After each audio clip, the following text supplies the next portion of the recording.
ಅನುದಿನದ ಆಹಾರ ಆಗಸ್ಟ್ 17 ಸೋಮವಾರ. ಒಂದೇ ಒಂದು ಜೀವಿತ. ಪ್ರಸಂಗಿ 3ನೇ ಅಧ್ಯಾಯ 1-2 ಪ್ರತಿಯೊಂದು ಕಾರ್ಯಕ್ಕೂ ಕಾಲವು ಕ್ಲುಪ್ತವಾಗಿದೆ. ಆಕಾಶದ ಕೆಳಗೆ ನಡೆಯುವ ಒಂದೊಂದು ಕೆಲಸಕ್ಕೂ ತಕ್ಕ ಸಮಯ ಉಂಟು. ಹುಟ್ಟುವ ಸಮಯ, ಸಾಯುವ ಸಮಯ. ದೇವರು ಕೃಪೆಯಿಂದ ಪ್ರತಿಯೊಬ್ಬ ಮನುಷ್ಯನಿಗೂ ಈ ಭೂಮಿ ಮೇಲೆ ಕೇವಲ ಒಂದು ಜೀವಿತವನ್ನು ಮಾತ್ರ ಕೊಟ್ಟಿದ್ದಾನೆ. ನಾವು ಭೂಮಿ ಮೇಲೆ ಕಳೆಯುವ ಆಯುಷು ಚಿಕ್ಕದಾಗಿದೆ ಮತ್ತು ದೇವರ ಕೃಪೆಯ ಕಾಲಾವಧಿಯು ಸೀಮಿತವಾಗಿದೆ. ನಾವು ಈ ತಾತ್ಕಾಲಿಕ ಲೋಕದ ಮುಖಾಂತರ ವೇಗವಾಗಿ ಹಾದು ಹೋಗುತ್ತಿದ್ದೇವೆ. ಈ ಸ್ಥಳದಲ್ಲಿ ನಾವು ಪರದೇಶಸ್ಥರು, ಪ್ರವಾಸಿಗಳಾಗಿಯೂ ಜೀವಿಸುತ್ತಿದ್ದೇವೆ. ಈ ಲೋಕದಲ್ಲಿ ಜನಿಸಿದ ಪ್ರತಿಯೊಬ್ಬ ವ್ಯಕ್ತಿಯು ಅನಿವಾರ್ಯವಾಗಿ 4 ಪ್ರಮುಖ ವಾಸ್ತವಗಳನ್ನು ಎದುರಿಸಬೇಕಾಗುತ್ತದೆ: ಜನನ, ಜೀವನ, ಮರಣ ಮತ್ತು ಮರಣದ ನಂತರದ ಜೀವನ. ನಮ್ಮ ಸತ್ಯವೇದವು ಹೀಗೆ ಸಾರುತ್ತದೆ: ಒಂದೇ ಸಾರಿ ಸಾಯುವುದು, ಆಮೇಲೆ ನ್ಯಾಯ ತೀರ್ಪು ಮನುಷ್ಯರಿಗೆ ನೇಮಕವಾಗಿದೆ. ಇಬ್ರಿಯ 9ನೇ ಅಧ್ಯಾಯ 27. ದೇವರು ನಿಮ್ಮನ್ನು ಈ ಲೋಕಕ್ಕೆ ತಂದಿರುವುದು ಕೇವಲ ಜನಸಂಖ್ಯೆಯನ್ನು ಹೆಚ್ಚಿಸಲು ಅಥವಾ ಯಾವುದೇ ಉದ್ದೇಶವಿಲ್ಲದೆ ಬದುಕಲು ಅಲ್ಲ. ಆತನು ನಿಮ್ಮ ಜೀವಿತಕ್ಕಾಗಿ ಒಂದು ನಿರ್ದಿಷ್ಟವಾದ ಯೋಜನೆಯನ್ನು ಮತ್ತು ಸ್ಪಷ್ಟವಾದ ಉದ್ದೇಶವನ್ನು ಹೊಂದಿದ್ದಾನೆ. ನಿಮ್ಮ ತಾಯಿ ಗರ್ಭದಲ್ಲಿ ನಿಮ್ಮನ್ನು ರೂಪಿಸಿದ ಆತನು ನೀವು ಹುಟ್ಟುವ ಮುಂಚೆಯೇ ನಿಮಗಾಗಿ ತನ್ನ ಉದ್ದೇಶವನ್ನು ನೇಮಿಸಿದ್ದನು. ನಿಮ್ಮ ಜೀವಿತವು ಆಕಸ್ಮಿಕವಲ್ಲ.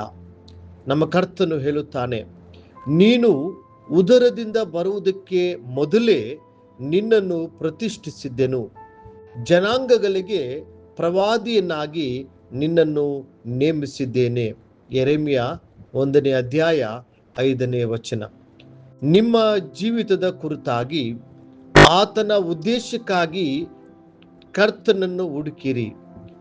ಕರ್ತನೇ, ಯೆರೆಮೀಯನು ಗರ್ಭದಲ್ಲಿ ರೂಪಿಸಲ್ಪಡುವ ಮುಂಚೆಯೇ ಅವನನ್ನು ಕುರಿತು ನಿನ್ನನ್ನು ಪ್ರವಾದಿಯನ್ನಾಗಿ ಕರೆದಾತನೇ, ನನ್ನ ಜೀವಿತದ ಕುರಿತಾಗಿ ನಿನ್ನ ಚಿತ್ತವೇನು ಎಂದು ಪ್ರಾರ್ಥಿಸಿರಿ. ಅಪೊಸ್ತಲನಾದ ಪೌಲನು ಇದೇ ಪ್ರಶ್ನೆಯನ್ನು ಕೇಳಿದನು: ಕರ್ತನೇ, ನಾನು ಏನು ಮಾಡಬೇಕೆಂದು ನೀನು ಇಷ್ಟಪಡುತ್ತೀ? ಅಪೊಸ್ತಲ ಕೃತ್ಯಗಳು 9ನೇ ಅಧ್ಯಾಯ 6. ಕರ್ತನು ಉತ್ತರಿಸುತ್ತಾ, ನೀನೆದ್ದು ಊರೊಳಕ್ಕೆ ಹೋಗು, ನೀನು ಮಾಡಬೇಕಾದದ್ದು ಅಲ್ಲಿ ನಿನಗೆ ತಿಳಿಸಲ್ಪಡುವುದು ಅಂದನು. ಆಗ ತಾನು ವಾಗ್ದಾನ ಮಾಡಿದಂತೆಯೇ ಕರ್ತನು ಶ್ರೀ ಪೌಲನಿಗೆ ತನ್ನ ಚಿತ್ತವನ್ನು ಪ್ರಕಟಿಸುತ್ತಾ, ಆ ಮನುಷ್ಯನು ಅನ್ಯ ಜನರಿಗೂ ನನ್ನ ಹೆಸರನ್ನು ತಿಳಿಸುವುದಕ್ಕಾಗಿ ನಾನು ಆರಿಸಿಕೊಂಡ ಸಾಧನವಾಗಿದ್ದಾನೆ ಎಂದು ಹೇಳಿದನು. ಅಪೊಸ್ತಲ ಕೃತ್ಯಗಳು 9ನೇ ಅಧ್ಯಾಯ 15. ಕೆಲವರು ನಿರಾಶೆಗೊಂಡು ಹೀಗೆ ಹೇಳುತ್ತಾರೆ: ನಾನು ಏಕೆ ಹುಟ್ಟಿದೆನೋ ನನಗೆ ಗೊತ್ತಿಲ್ಲ, ನಾನು ಏಕೆ ಬದುಕಿರಬೇಕು, ನನ್ನ ಪ್ರಾಣವನ್ನು ಕಳೆದುಕೊಳ್ಳುವುದೇ ಲೇಸು. ಇಂತಹ ಹತಾಶೆಯ ಮಾತುಗಳು ದೇವರ ಮಕ್ಕಳ ತುಟಿಗಳಿಂದ ಎಂದಿಗೂ ಬರಲೇಬಾರದು. ಅದೇ ರೀತಿ ಕೆಲವೊಮ್ಮೆ ಪೋಷಕರು ಅವಿದೆಯ ಮಗುವಿನಿಂದ ಬೇಸತ್ತು, ನೀನು ನನಗೆ ಏಕೆ ಹುಟ್ಟಿದೆಯೋ ಗೊತ್ತಿಲ್ಲ, ನೀನು ನನಗೆ ತೊಂದರೆಯನ್ನಲ್ಲದೆ ಬೇರೇನನ್ನೂ ತರಲಿಲ್ಲ, ನೀನು ಸತ್ತಿದ್ದರೆ ಚೆನ್ನಾಗಿತ್ತು ಎಂದು ಗೋಳಾಡುತ್ತಾರೆ. ನೋವು ಅಥವಾ ಕೋಪದ ಕ್ಷಣಗಳಲ್ಲಿ ಇಂಥ ಮಾತುಗಳನ್ನು ಎಂದಿಗೂ ಆಡಬಾರದು.